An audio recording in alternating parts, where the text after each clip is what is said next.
Hello friends, स्वागत है आपके YouTube channel morning today target में। आज हम देखेंगे सीटेट के लिए एसएसटी जो आपके पेपर 2 में पूछी जाती है 60 नंबर की। तो जितने भी पीवाई के क्वेश्चन पूछे गए हैं और प्लस देखिए सिलेबस के अनुसार सभी एमसीक्यू आपको कराने वाले हैं। तो जो लोग चैनल को अभी तक नहीं सब्सक्राइब किए होंगे वह सब्सक्राइब कर लेंगे ताकि जितनी भी मेरी क्लासेस हो सभी क्लासेस आपको प्रॉपर तरीके से मिलती रहेगी। और देखिए एसएसटी की जितनी भी मेरी क्लासेस हो चुकी हैं और प्लस देखिए सीडीपी की, तो जो लोग नहीं देखे होंगे वह जाके ज़रूर देख लेंगे। और देखिए क्लास शुरू करने से पहले प्लीज़ आप लोग देखिए इस क्लास को ज़्यादा से ज़्यादा लाइक और शेयर कर दीजिए। तो चलते हैं बिना देरी किए क्वेश्चन पे, और लास्ट तक क्लास में ज़रूर बने रहिएगा क्योंकि काफ़ी ज़्यादा इम्पोर्टेंट क्लास होने वाली है। पहला क्वेश्चन है, निम्नलिखित में से किस स्थान पर पूरा पाषाण काल के अवशेष और शुतुरमुर्ग के अंडों के छिलके के अवशेष मिले हैं? तो वह हो जाएगा यहाँ पे पटने महाराष्ट्र से मिले हैं। यहाँ पे इसका तीसरा राइट आंसर सही हो जाएगा। पटने महाराष्ट्र से शुतुरमुर्ग के अंडों के छिलके मिले हैं पूरा पाषाण काल के अवशेष से। देखिए समझते हैं। देखिए महाराष्ट्र के पटने नामक स्थान से पूरा पाषाण काल के शुतुरमुर्ग के अंडों के छिलके मिले हैं जिन पर नक्काशी भी की गई थी। देखिए जितने भी क्वेश्चन हैं काफ़ी ज़्यादा इम्पॉर्टेंट है, तो लास्ट तक क्लास में बने रहिएगा और अपना स्कोर ज़रूर शेयर कीजिएगा। आज के सेशन में से आपके कितने स्कोर बने हैं तो कमेंट करके आप लोग सभी ज़रूर बताइएगा। और क्लास शुरू करने से पहले प्लीज़ आप लोग देखिए जितने भी लोग देख रहे हैं एक बार लाइक और शेयर कर देंगे। नेक्स्ट क्वेश्चन देखते हैं। कर्क रेखा ट्रॉपिक ऑफ कैंसर भारत के किस राज्य से होकर नहीं गुजरती है? तो कर्क रेखा भारत के किस राज्य से होकर नहीं गुजरती है? तो वह हो जाएगा देखिए यहाँ पे उड़ीसा हो जाएगा। उड़ीसा से होकर कर्क रेखा नहीं गुजरती है, तो आपका राइट आंसर यहाँ पे थर्ड ऑप्शन सही हो जाएगा। देखिए समझते हैं। देखिए कर्क रेखा भारत के 8 राज्यों से होकर गुजरती है। पहला गुजरात, राजस्थान, मध्य प्रदेश, छत्तीसगढ़, झारखंड और पश्चिम बंगाल, त्रिपुरा और मिजोरम से होकर गुजरती है। तो कर्क रेखा भारत के 8 राज्यों से होकर गुजरती है और देखिए उड़ीसा से होकर नहीं गुजरती है। नेक्स्ट क्वेश्चन है, भारतीय संविधान की प्रस्तावना में धर्मनिरपेक्ष शब्द किस संविधान संशोधन द्वारा जोड़ा गया था? तो भारतीय संविधान की प्रस्तावना में धर्मनिरपेक्ष शब्द किस संशोधन द्वारा जोड़ा गया था संविधान में? तो वह हो जाएगा आपका राइट आंसर यहाँ पे देखिए फर्स्ट आंसर सही हो जाएगा। 42वां संविधान संशोधन अधिनियम द्वारा जोड़ा गया था, तो आपका राइट आंसर यहाँ पे फर्स्ट आंसर सही हो जाएगा। देखिए 1976 के 42वें संविधान संशोधन द्वारा प्रस्तावना में 3 नए शब्द जोड़े गए थे। समाजवादी, धर्मनिरपेक्ष और अखंडता शब्द जोड़े गए थे 42वें संविधान संशोधन द्वारा। नेक्स्ट क्वेश्चन है, चोल काल के दौरान उर और सभा क्या थे? तो चोल काल के दौरान उर और सभा थे, तो वह हो जाएगा यहाँ पे इसका सेकेंड ऑप्शन सही हो जाएगा। स्थानीय ग्राम प्रशासन की संस्थाएं और गांव की परिषदें थीं, तो आपका राइट आंसर यहाँ पे सेकेंड ऑप्शन सही हो जाएगा।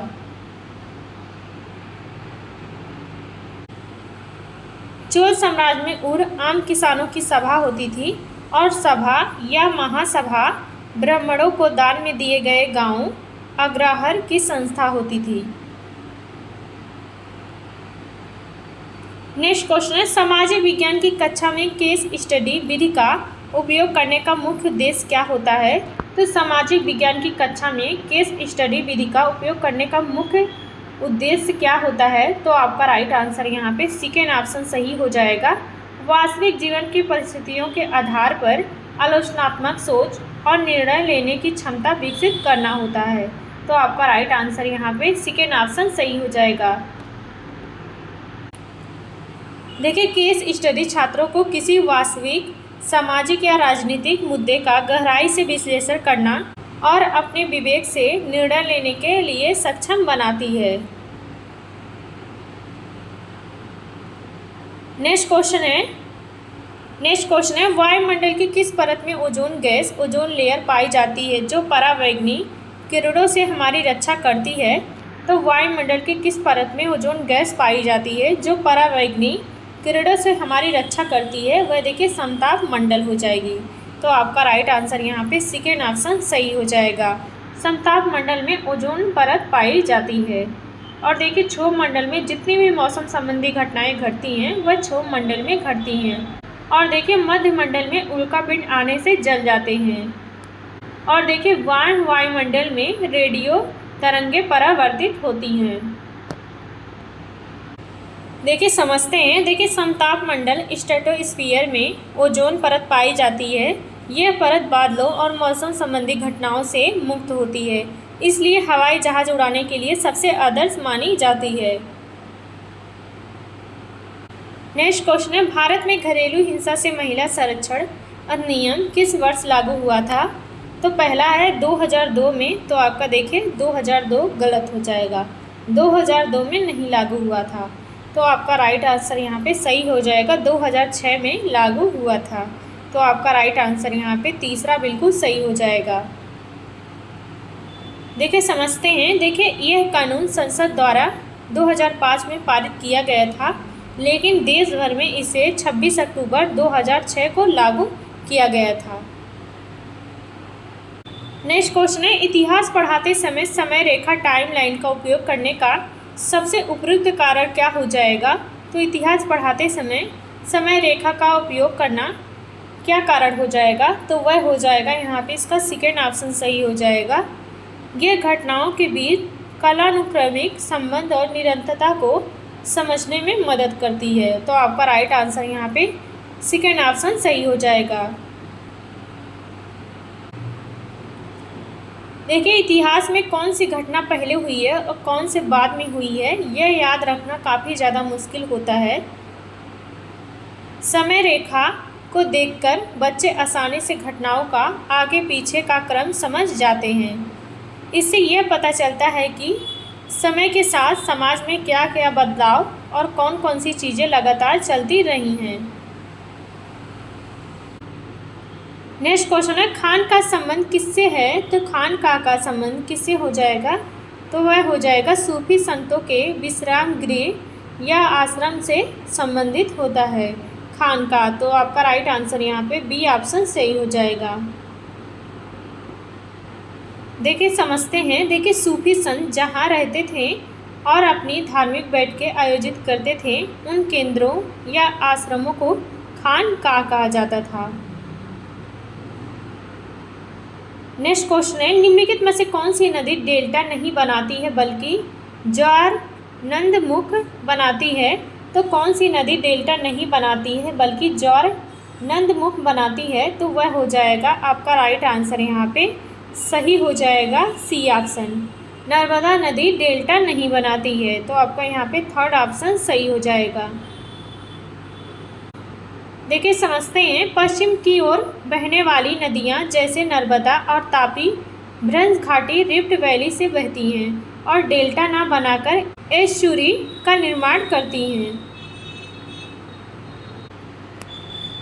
नेक्स्ट क्वेश्चन है, गवर्नर जनरल लॉर्ड डलहौजी द्वारा शुरू की गई हड़प्पा नीति या व्यापगत का सिद्धांत के तहत सबसे पहले किस राज्य को ब्रिटिश साम्राज्य में मिलाया गया था? तो आपका राइट आंसर यहाँ पे सही हो जाएगा, तीसरा हो जाएगा, सतारा को सबसे पहले मिलाया गया था। यहाँ पे इसका सी ऑप्शन सही हो जाएगा। देखिए समझते हैं। देखिए लॉर्ड डलहौजी ने 1848 में सबसे पहले सतारा महाराष्ट्र को इस नीति के तहत हड़पा था। अवध को 1856 में कुशासन का आरोप लगाकर मिलाया गया था। नेक्स्ट क्वेश्चन है, पृथ्वी की सतह से ऊपरी ओर जाने पर वायुमंडलीय दाब पर क्या प्रभाव पड़ता है? तो पृथ्वी की सतह से ऊपर की ओर जाने पर वायुमंडलीय दाब पर क्या प्रभाव पड़ता है? तो वह हो जाएगा आपका राइट आंसर यहाँ पे बी ऑप्शन सही हो जाएगा, यह तेज़ी से घटता है। तो आपका राइट आंसर यहाँ पे सेकेंड ऑप्शन सही हो जाएगा। देखिए समझते हैं। देखिए जैसे जैसे हम ऊंचाई पर जाते हैं वायु की परतें पतली होती जाती हैं, जिससे वायुमंडलीय दबाव तेज़ी से घटता है। यही कारण है कि पहाड़ों पर हवा का दबाव कम होता है। नेक्स्ट क्वेश्चन है, मध्यकाल में इकतादारिया मुक्त का मुख्य कर्तव्य क्या होता था? तो मध्यकाल में इक्तादार या मुक्ति का मुख्य कर्तव्य क्या होता था? तो आपका राइट आंसर यहाँ पे बी ऑप्शन सही हो जाएगा। अपने इक्ता सैन्य क्षेत्र में कानून व्यवस्था बनाए रखना और सैनिकों का नेतृत्व करना था। तो आपका राइट आंसर यहाँ पे सेकेंड ऑप्शन सही हो जाएगा। देखिए, दिल्ली सल्तनत के दौरान राजा द्वारा दिए गए भूमि क्षेत्रों इक्ता के गवर्नरों को इक्तादार या मुक्त कहा जाता था। उनका काम होता था वहाँ शांति बनाए रखना और राजस्व वसूल करना था। नेक्स्ट क्वेश्चन है, निम्नलिखित में से कौन सा पारंपरिक ऊर्जा का स्रोत नहीं है? तो कौन सा पारंपरिक ऊर्जा का स्रोत नहीं है? पहला कोयला, ये तो देखिए पारंपरिक ऊर्जा का स्रोत है। दूसरा पेट्रोलियम, ये भी देखिए पारंपरिक ऊर्जा का स्रोत है।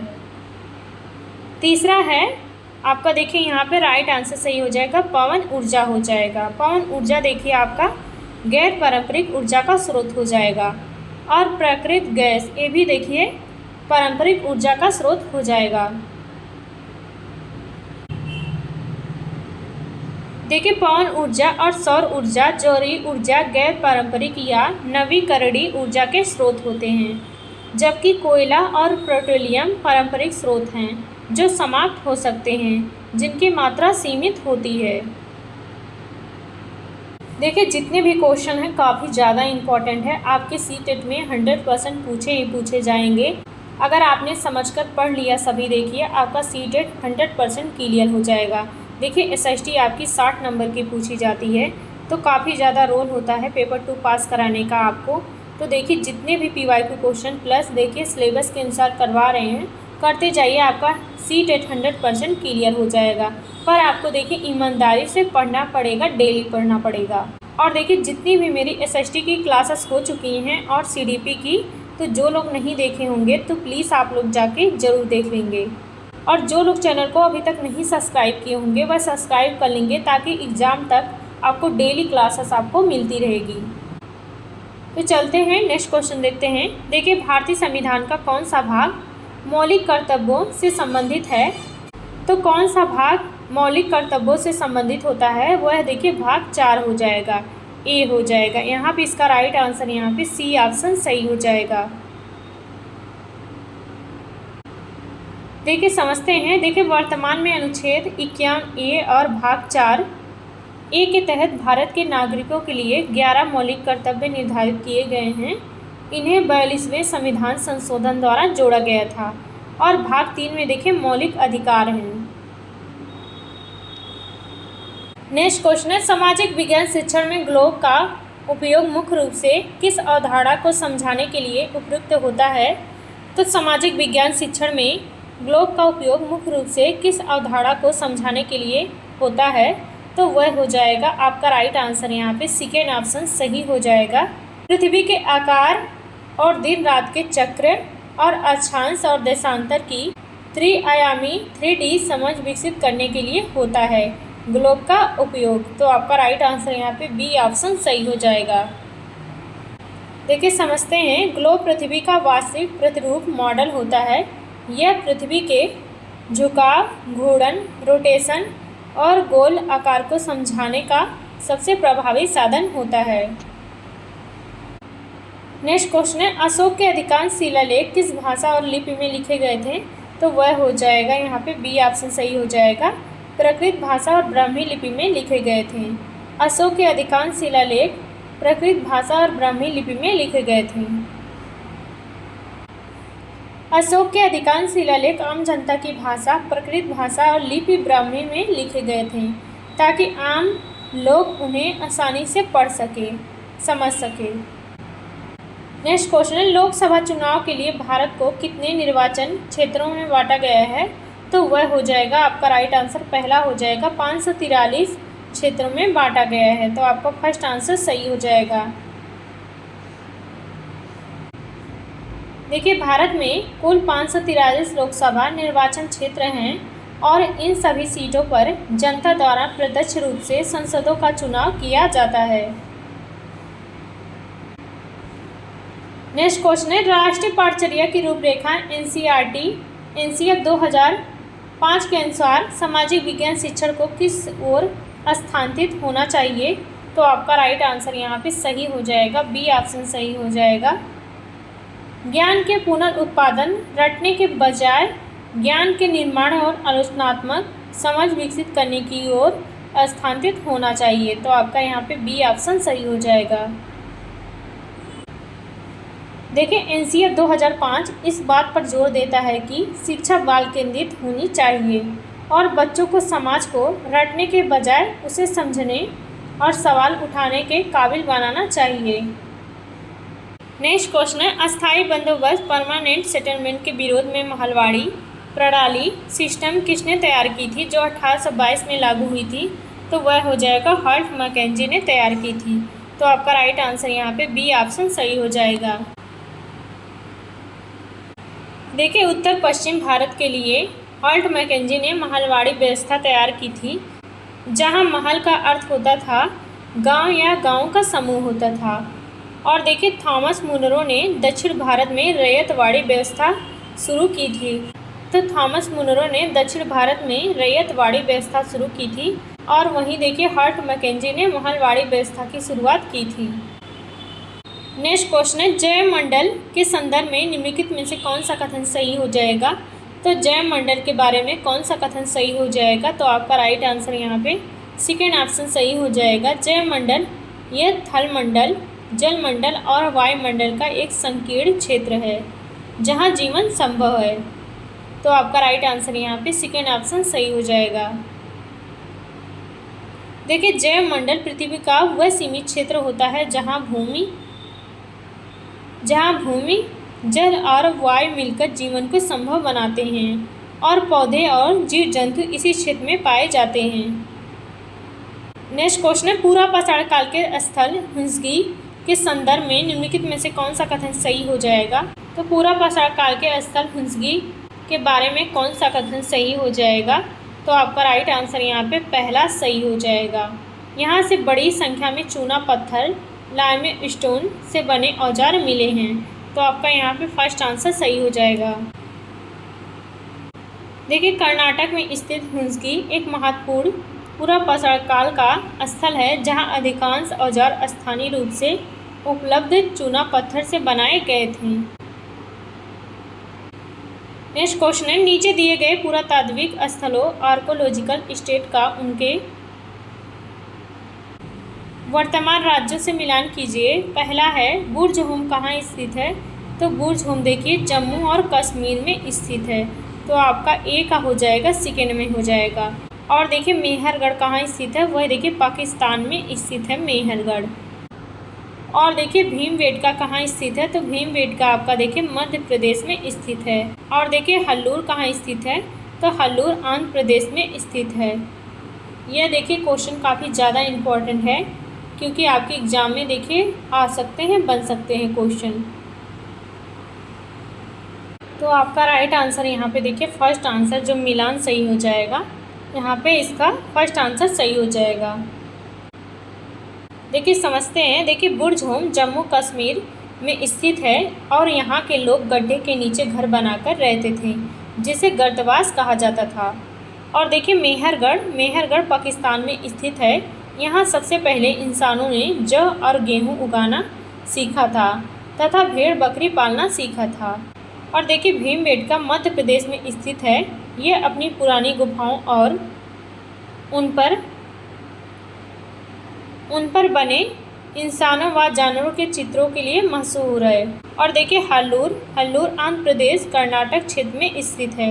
यहाँ से प्राचीन काल में ज्वार बाजरा और मवेशियों के साक्ष्य मिले हैं। भारतीय संविधान का कौन सा अनुच्छेद समान न्याय और मुक्त कानूनी सहायता से संबंधित है? तो वह हो जाएगा अनुच्छेद 39A हो जाएगा। तो आपका राइट आंसर यहाँ पे बी ऑप्शन सही हो जाएगा। अनुच्छेद 39A समान न्याय और मुक्त कानूनी सहायता से संबंधित होता है। देखिए नीति निर्देशक तत्वों के अंतर्गत अनुच्छेद 39A राज्य को यह निर्देश देता है कि वह गरीबों के लिए मुक्त कानूनी सहायता सुनिश्चित करें ताकि न्याय से कोई वंचित ना रह सके। नेक्स्ट क्वेश्चन है, दिल्ली सल्तनत के संदर्भ में बंदरगाह शब्द का क्या अर्थ होता था? तो दिल्ली सल्तनत के संदर्भ में बंदरगाह शब्द का क्या अर्थ होता था, तो वह हो जाएगा आपका राइट आंसर यहाँ पे सही हो जाएगा, तीसरा ऑप्शन सही हो जाएगा। सैन्य सेवा के लिए खरीदे गए विशेष गुलाम थे, बंदरगाह कहा जाता था उन्हें, तो आपका यहाँ पे सी ऑप्शन सही हो जाएगा। मध्यकाल में विशेष रूप से इल्तुतमिश के समय सैन्य सेवा के लिए खरीदे गए गुलामों को फारसी भाषा में बंदरगाह कहा जाता था, जिन्हें महत्वपूर्ण राजनीतिक पद दिए जाते थे। नेक्स्ट क्वेश्चन है, महासागरीय जल की लवणता को प्रभावित करने वाला सबसे मुख्य कारक कौन सा होता है, तो महासागरीय जल की लवणता को प्रभावित करने वाला मुख्य कारक कौन सा हो जाएगा, वह देखिए आपका यहाँ पे बी ऑप्शन सही हो जाएगा, वाष्पीकरण हो जाएगा और वर्षण की दर हो जाएगा, तो आपका राइट आंसर यहाँ पे बी ऑप्शन सही हो जाएगा। देखिए समझते हैं, देखिए जिस क्षेत्र में वाष्पीकरण अधिक और वर्षा कम होती है वहाँ समुद्र की लवणता बढ़ जाती है। नदी के मुहाने पर मीठे जल के मिलने से लवणता कम हो जाती है। नेक्स्ट क्वेश्चन है, यदि किसी व्यक्ति को गैर कानूनी रूप से पुलिस द्वारा हिरासत में ले लिया जाता है तो वह अपने मौलिक अधिकारों की रक्षा के लिए किस रिट का उपयोग कर सकता है, वह हो जाएगा आपका फर्स्ट आंसर सही हो जाएगा, बंदी प्रत्यक्षीकरण का रिट का उपयोग कर सकता है। यहाँ पे इसका फर्स्ट आंसर सही हो जाएगा। देखिए समझते हैं, बंदी प्रत्यक्षीकरण रिट के तहत अदालत गिरफ्तार व्यक्ति को अपने सामने पेश करने का आदेश देती है ताकि गिरफ्तारी की वैधता की जांच की जा सके। नेक्स्ट क्वेश्चन है, आलोचनात्मक शिक्षा शास्त्र के अनुसार सामाजिक विज्ञान के शिक्षक को कक्षा में क्या करना चाहिए, तो आपका राइट आंसर यहाँ पे बी ऑप्शन सही हो जाएगा। छात्रों को समाज में मौजूद असमानताओं और सत्ता संरचनाओं पर सवाल उठाने के लिए प्रोत्साहित करना चाहिए, तो आपका राइट आंसर यहाँ पे सेकंड ऑप्शन सही हो जाएगा।